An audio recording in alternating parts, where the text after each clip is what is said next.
Kita beralih ke informasi lainnya, pemirsa, di mana Polsek Metro Kebayoran Baru menangkap 5 orang pelaku perdagangan orang yang memaksa korbannya untuk melayani 70 pria hidung belang.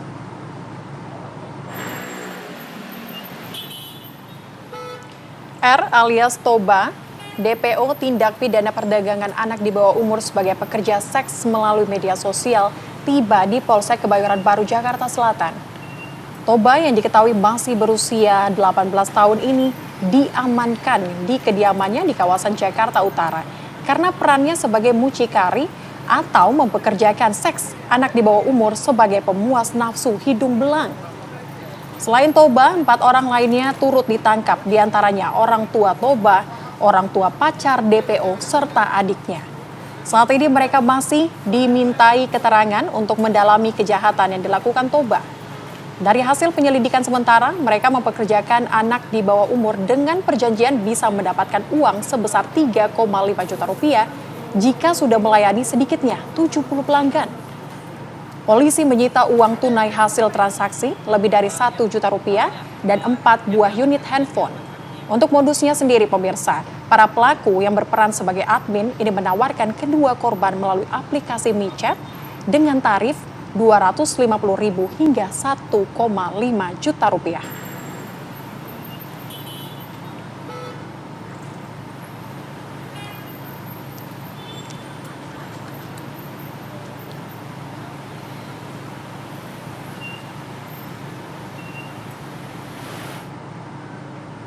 Ya pemirsa, lantas bagaimana perkembangan kasus perdagangan orang ini? Saat ini kita sudah tersambung bersama dengan Kompol Nunu Sufarmi, Kanit Reskrim Polres atau Polsek Kebayoran Baru. Selamat siang, Pak Nunu.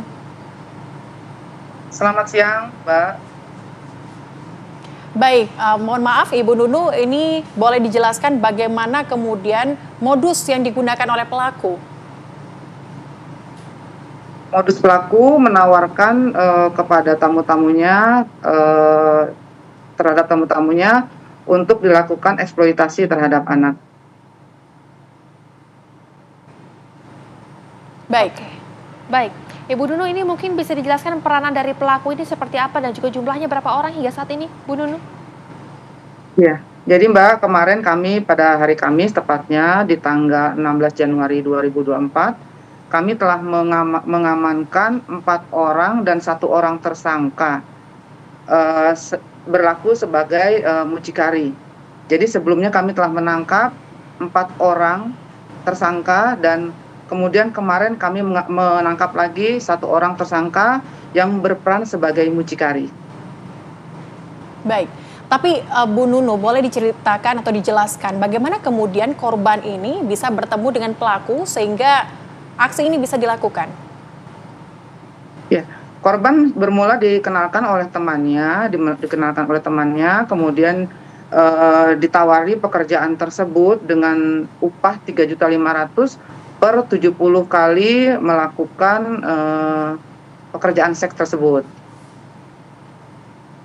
Baik, Bu Nunu, tapi berdasarkan keterangan dari pelaku ini sudah berapa lama hal ini dilakukan, Bu Nunu? Untuk pelaku sendiri sudah melakukan prakteknya ini dari bulan September 2024, sedangkan korban bergabung dengan pelaku Oktober 2024.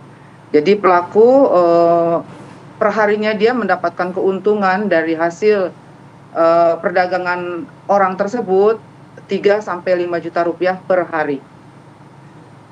Baik, tapi apa kemudian yang membuat korban ini masih terikat begitu dengan pelaku dan tidak lepas begitu? Karena informasi yang kami baca juga ada ikatan begitu ya antara pelaku dan korban. Seperti apa, Bu? Betul, memang ada penjeratan hutang ketika memang korban sudah sudah perjanjian dengan pelaku melayani 70, ya harus 70 itu selesai. Jika belum selesai 70, korban masih terjerat hutang gitu, Mbak. Baik. Ibu Nunu, ini kalau boleh tahu hutang apa yang terjerat dalam kasus ini, Bu? Dia harusnya kan misalnya dia harus melayani 70 orang, kemudian dia baru 35 orang, kemudian korban sudah membutuhkan uang untuk pinjaman. Nah, setelah itu korban masih mempunyai hutang sebanyak yang belum dilaksanakan itu, Mbak. Oke, ini artinya apakah memang dibayar di awal kemudian melakukan pekerja seks atau sebanyak 70 orang begitu ya Bu ya artinya? Iya, jadi dibayar di akhir setelah selesai semua pekerjaannya. Jadi 70 baru selesai, gitu Mbak. Oke, ini ada 210 pria begitu yang dilayani. Apakah memang ini total dari keseluruhannya untuk kedua korban atau seperti apa, Bu? Jadi satu orang korban yang bernama AMD itu umur 17 tahun, dia itu sudah 3 kali gajian kepada si pelaku kontrak, udah 3 kali kontrak dan sudah melakukan 210 pelayanan terhadap pelaku-pelaku hidung belang tersebut. Baik, Ibu Nunu, ini kan kalau dilihat pelaku ini melakukan aksi tersebut lewat aplikasi micet begitu ya Bu. Ini kan sudah ada 2 orang korban, apakah ada potensi korban lainnya juga Bu Nunu?